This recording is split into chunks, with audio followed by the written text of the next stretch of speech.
had these three fixtures from the 1980s that we were going to replace with recessed fixtures, the new 4-inch LED recessed fixtures. And so I'm going to be replacing these three incandescent fixtures with 9 of the LED fixtures. We used these halo fixtures. Again, they're 4-inch, super easy to put in. The boxes that are holding the existing incandescent fixtures are already leave a 4-inch hole, so it's a matter of removing those 3 boxes and then cutting 6 more, and I'll show you how I walk through that. Here is just sort of a floor plan of the room with the floor joists running, 2x10 floor joist, 16 on center. You can see the 3 lights of those 3 little circles. There's solid blocking down the middle that I had to drill through in order to run the wires left and right. And I just kept the 3 lights within the joist space so that they were pretty easy to wire. The house is wired like this, with both a power leg and a switch leg running to the fixture on the left, and then a switched power going to the other 2. So all I had to do is source off of those 3 fixtures for the remaining 6 fixtures, and that way all 9 fixtures would be operational from this one 4-way switch zone. These are on a 4-way switch that I'll address in a moment. They can be turned off and on from 3 different locations in the house. So this is kind of how the wiring was going to go. Here's a little 3D just to kind of orient the room again. You can see the 3 existing fixtures in the basement. There are the floor joists. There's the solid blocking, and you can see if I wanted to run wires along those floor joists, I had to drill the solid blocking. I was able to do every bit of this job working through the 4-inch hole left by the box for the incandescent fixture. Here's a fixture, and I'm just going to, in fast motion here, remove this and tell you how I addressed getting the box out of the ceiling without damaging the ceiling. Again, the box is a 4-inch round, and the new LED fixtures need a 4-inch round hole. And so when I removed the wiring box for these incandescent fixtures, I had to be careful to not damage the sheetrock beyond a little bit of, outside of the edge of the 4-inch circle, so that it wouldn't show around the trim of the new LED fixtures. So I'd simply remove these fixtures, just typical 2 screws and little slotted holes. You can kind of turn them just a few degrees and they will come loose and just hang by the wires.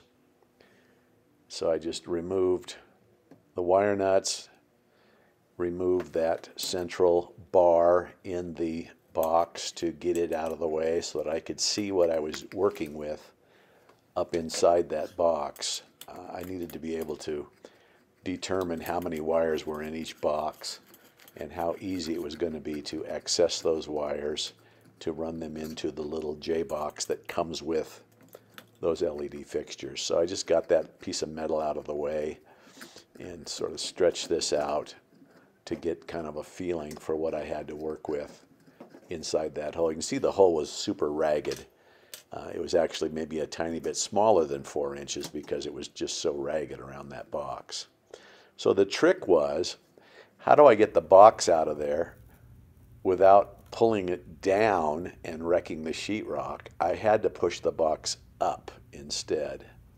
And these boxes, like lots of boxes in the 1980s, were nailed. And so what I did is just pressed up on it really, really hard until the box just literally broke.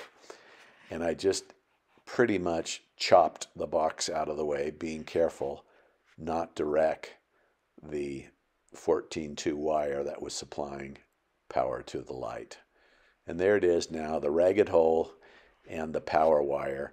Here's a view up inside that joist space using my camera just to give you a sense of what you would see. When you looked one way, you saw down that joist space. When you looked the other way, you were right up against a piece of solid blocking.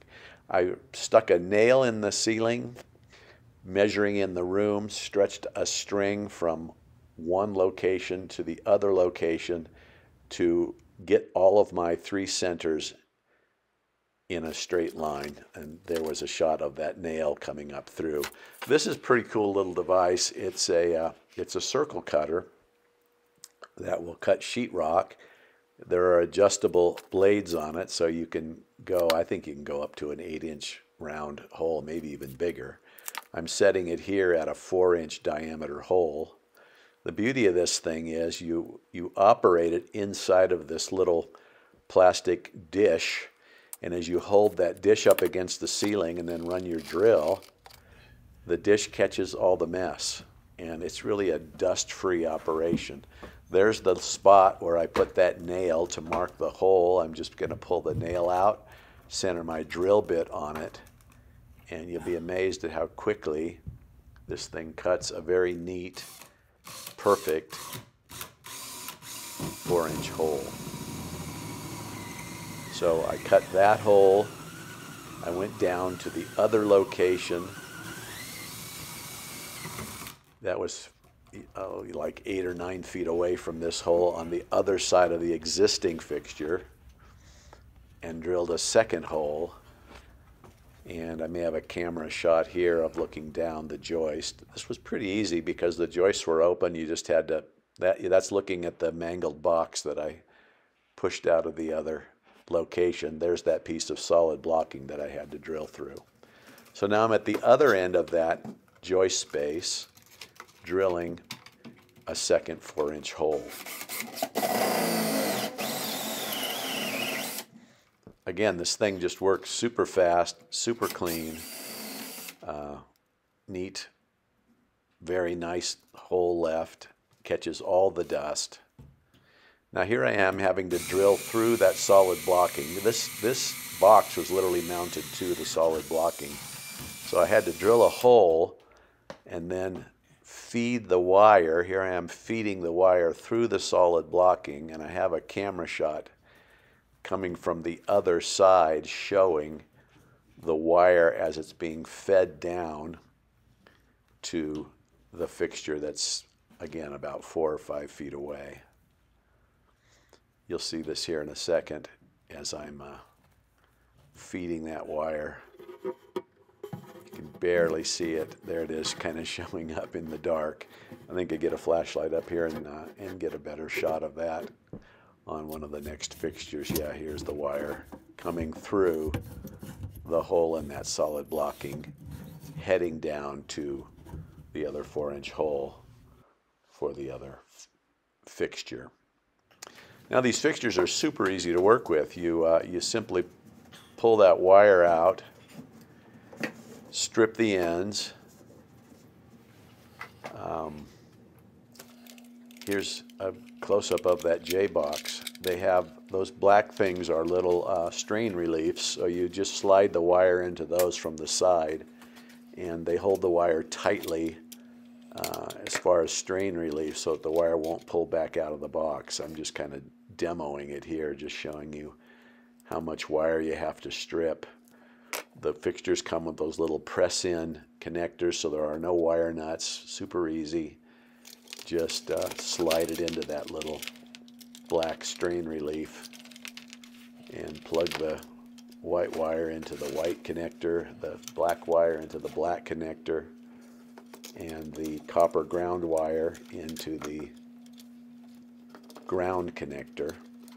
And that really is the entire wiring for that fixture. You can also see a little slide switch on there. These fixtures had 5 different color settings, and I just tried to come as close as I could to the color of the incandescent lights we were replacing. Again, we're going from 3 fixtures to 9, so there's going to be a ton of light.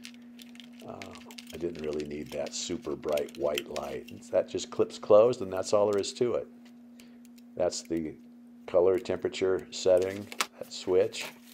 And then the fixture itself just connects to this little 3-prong keeper. It slides in, it'll only go in one way. There's a little screw-on thing, and that's all there is to it. That is the wiring of the light.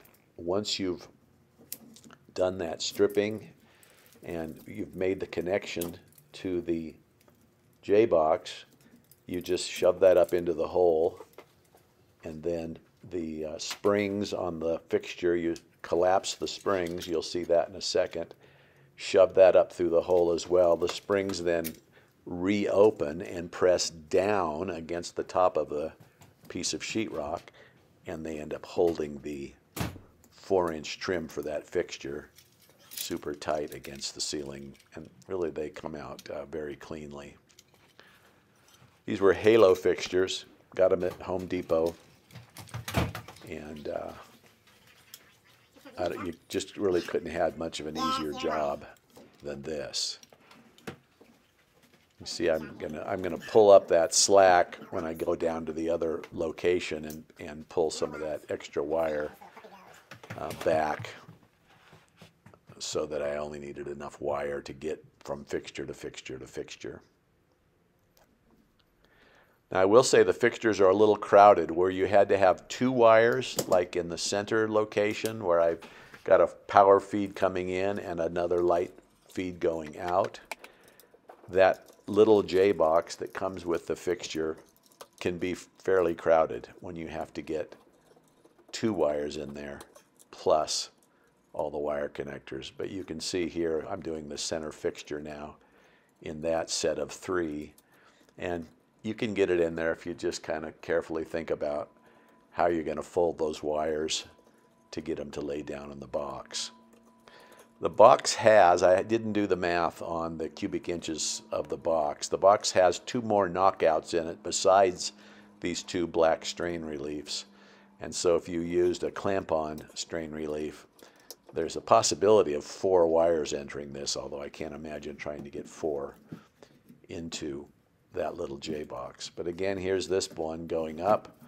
You just collapse those springs, shove them through the hole, and pop. There it is. That's how easy they go in.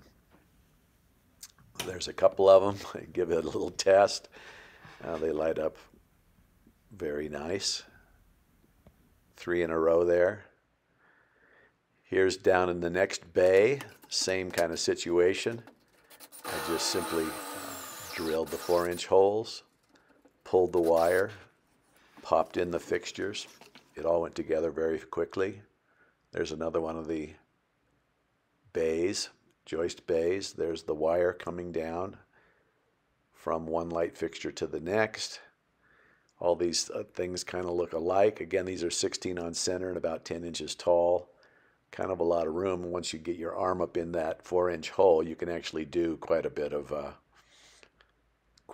work with your hand. One of the bays had a duct running through it, but I had enough room beside the duct to get the 4-inch hole cut and not run into the duct or run into the joist. And so there's the finished room with 3 there, 3 more over here, and 3 more over there. So there's now a total of 9 fixtures in the room where there were 3.